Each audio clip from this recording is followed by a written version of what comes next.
Ovulation kit വാങ്ങിയിട്ടുണ്ടോ? പക്ഷേ എപ്പോൾ test ചെയ്യണം? 2 വര വന്നാൽ എന്താണ് അർത്ഥം? പോസിറ്റീവ് വന്നാൽ എപ്പോൾ ബന്ധപ്പെടണം എന്നൊന്നും കൃത്യമായി അറിയുന്നില്ലേ? പല ദമ്പതികളും ഈ ചെറിയ തെറ്റുകൾ കൊണ്ടാണ് ഓവുലേഷൻ കിറ്റ് ശരിയായി ഉപയോഗിക്കാതെ പോകുന്നത്. ഇന്നത്തെ വീഡിയോയിൽ സ്റ്റെപ്പ് ബൈ സ്റ്റെപ്പ് എല്ലാം വളരെ ലളിതമായി നോക്കാം. നമസ്കാരം, ഞാൻ ഡോക്ടർ ജയലേഖ. എൻ്റെ യൂട്യൂബ് ചാനലിലേക്ക് എല്ലാവർക്കും സ്വാഗതം. കഴിഞ്ഞ 2 വീഡിയോകളിൽ നമ്മൾ ഓവുലേഷൻ എന്താണ്, ഫെർട്ടൈൽ വിൻഡോ എന്താണ്, ഓവുലേഷൻ മെച്ചപ്പെടുത്താൻ എന്ത് ചെയ്യണം തുടങ്ങിയ കാര്യങ്ങൾ സംസാരിക്കുകയുണ്ടായി. ഇന്ന് അതിൻ്റെ തുടർച്ചയായി വളരെ പ്രായോഗികമായ ഒരു വിഷയമാണ് നമ്മൾ നോക്കാൻ പോകുന്നത്. ഓവുലേഷൻ കിറ്റ് എങ്ങനെ ശരിയായി ഉപയോഗിക്കാം. ഈ വീഡിയോ കണ്ടു കഴിഞ്ഞാൽ എപ്പോൾ ടെസ്റ്റ് തുടങ്ങണം, എത്ര ദിവസം ചെയ്യണം, 2 വര വന്നാൽ എന്താണ് അർത്ഥം, പോസിറ്റീവ് വന്നാൽ എപ്പോൾ ബന്ധപ്പെടണം എന്നിങ്ങനെയുള്ള സംശയങ്ങളെല്ലാം മാറും. അപ്പോൾ നമ്മൾ ഒന്നാമത്തെ ക്വസ്റ്റ്യനിലേക്ക് പോകാം. ഒന്നാമത്തെ ക്വസ്റ്റ്യൻ എന്ന് പറയുന്നത് ഓവുലേഷൻ കിറ്റ് എന്താണ് എന്നാണ്. പലർക്കും ആദ്യം തോന്നുന്നത് ഇത് പ്രഗ്നൻസി ടെസ്റ്റ് കിറ്റ് പോലെയാണെന്നാണ്. പക്ഷേ അത് ശരിയല്ല. പ്രഗ്നൻസി ടെസ്റ്റ് ഗർഭം സ്ഥിരീകരിക്കാനാണ്.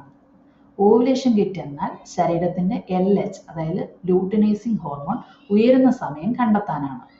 LH ഉയരുന്നത് സാധാരണ ഓവുലേഷൻ നടക്കുന്നതിന് 24 മുതൽ 38 മണിക്കൂറിന് മുമ്പാണ്. അതുകൊണ്ട് ഓവുലേഷൻ കിറ്റ് നമ്മളോട് പറയുന്നത് എന്തെന്നാൽ ഇപ്പോൾ നിങ്ങളുടെ ഫെർട്ടൈൽ പീരീഡ് തുടങ്ങി എന്നതാണ്. രണ്ടാമതായി, ആരൊക്കെയാണ് ഓവുലേഷൻ കിറ്റ് ഉപയോഗിക്കേണ്ടത്? എല്ലാവരും നിർബന്ധമായി ഉപയോഗിക്കണമെന്നില്ല. പക്ഷേ താഴെ പറയുന്ന സാഹചര്യങ്ങളിൽ ഇത് സഹായകരമാണ്. ഗർഭധാരണം പ്ലാൻ ചെയ്യുന്നവർ, മെൻസ്ട്രുവൽ സൈക്കിൾ സ്ഥിരമല്ലാത്തവർ, PCOS ഉള്ളവർ, ഡോക്ടറുടെ നിർദ്ദേശത്തോടെ ഇത് ഉപയോഗിക്കുക.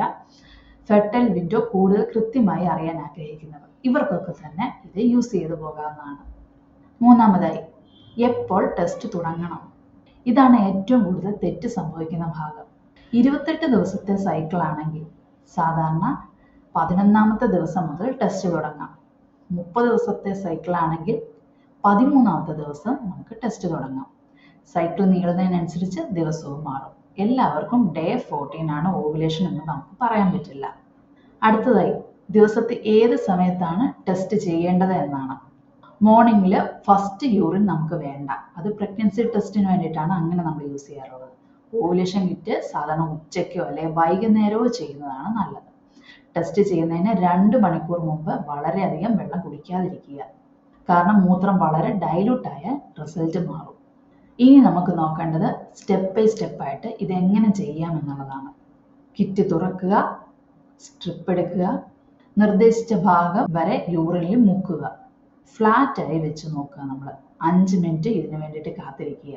എന്നിട്ട് അതിൻ്റെ റിസൾട്ട് എന്താണെന്നൊന്ന് നോക്കുക. അടുത്തതായി നമ്മൾ അറിയേണ്ടത് 2 വര വന്നാൽ പോസിറ്റീവ് ആണോ എന്നതാണ്. ഇവിടെയാണ് ഏറ്റവും കൂടുതൽ നമുക്ക് കൺഫ്യൂഷൻ വരുന്നത്. പ്രഗ്നൻസി ടെസ്റ്റ് പോലെയല്ല ഇത്. ഓവുലേഷൻ കിറ്റിൽ ടെസ്റ്റ് ലൈൻ കൺട്രോൾ ലൈനിനേക്കാൾ അതേ നിറമോ അതിനേക്കാൾ ഇരുണ്ടതോ ആണെങ്കിൽ മാത്രമാണ് പോസിറ്റീവ്. ടെസ്റ്റ് ലൈൻ ഇളം നിറമാണെങ്കിൽ പോസിറ്റീവ് അല്ല. പോസിറ്റീവ് വന്നാൽ എപ്പോഴാണ് നമ്മൾ ബന്ധപ്പെടേണ്ടത്? പോസിറ്റീവ് വന്ന ഉടനെ തന്നെ ഭയപ്പെടേണ്ട ആവശ്യമില്ല. സാധാരണ അടുത്ത 24 മുതൽ 36 മണിക്കൂറിനുള്ളിൽ ഓവുലേഷൻ നടക്കാൻ സാധ്യതയുണ്ട് എന്നാണ് അത് നമ്മളെ അറിയിക്കുന്നത്. അതുകൊണ്ട് ആ ദിവസവും അടുത്ത ദിവസവും ദാമ്പത്യബന്ധം പുലർത്തുന്നത് സാധാരണയായി കൂടുതൽ അനുയോജ്യമാണ്. ഇനിയിപ്പം നമ്മൾ നോക്കുന്ന റിസൾട്ട് നെഗറ്റീവ് ആണെങ്കിലോ? നെഗറ്റീവ് വന്നാൽ നിരാശപ്പെടേണ്ട ആവശ്യമില്ല. അടുത്ത ദിവസം വീണ്ടും ടെസ്റ്റ് ചെയ്യുക. ചിലപ്പോൾ LH സർജ് പിന്നീട് വരാവുന്നതേ ഉള്ളൂ. അടുത്തൊരു ക്വസ്റ്റ്യൻ എന്ന് പറയുന്നത് PCOS ഉള്ളവർക്ക് ഓവുലേഷൻ കിറ്റ് ഉപയോഗിക്കാമോ എന്നാണ്. നമുക്ക് ഉപയോഗിക്കാവുന്നതാണ്. പക്ഷേ PCOS ഉള്ള ചിലരിൽ LH നേരത്തെ തന്നെ ഉയർന്നിരിക്കാം. അതുകൊണ്ട് ചിലപ്പോൾ റിസൾട്ട് കൺഫ്യൂഷനായിട്ട് നമുക്ക് തോന്നാം. അതുകൊണ്ട് തന്നെ ഡോക്ടറുടെ നിർദ്ദേശപ്രകാരം ഉപയോഗിക്കുന്നതാണ് നമുക്ക് നല്ലത്. അടുത്തതായി നമ്മൾ ശ്രദ്ധിക്കേണ്ടത് എന്ന് പറഞ്ഞാൽ ഓവുലേഷൻ കിറ്റ് ഉപയോഗിക്കുമ്പോൾ ആളുകൾ ചെയ്യുന്ന 5 വലിയ തെറ്റുകൾ ഏതൊക്കെയാണെന്ന് അറിഞ്ഞിരിക്കണം. 14ാമത്തെ ദിവസം നമ്മൾ ടെസ്റ്റ് ചെയ്യാൻ പോകുന്നു. അതൊരു തെറ്റായ കാര്യമാണ്. നമ്മൾ ചെയ്യേണ്ടത് എന്ന് പറഞ്ഞാൽ 11ാമത്തെ ദിവസം തന്നെ നമ്മൾ ടെസ്റ്റ് ചെയ്ത് നോക്കാൻ തുടങ്ങേണ്ടതാണ്. അടുത്തതായി ചെയ്യുന്ന തെറ്റെന്ന് പറഞ്ഞാൽ രാവിലത്തെ യൂറിൻ ഇതിനു വേണ്ടി യൂസ് ചെയ്യുന്നു എന്നുള്ളതാണ്.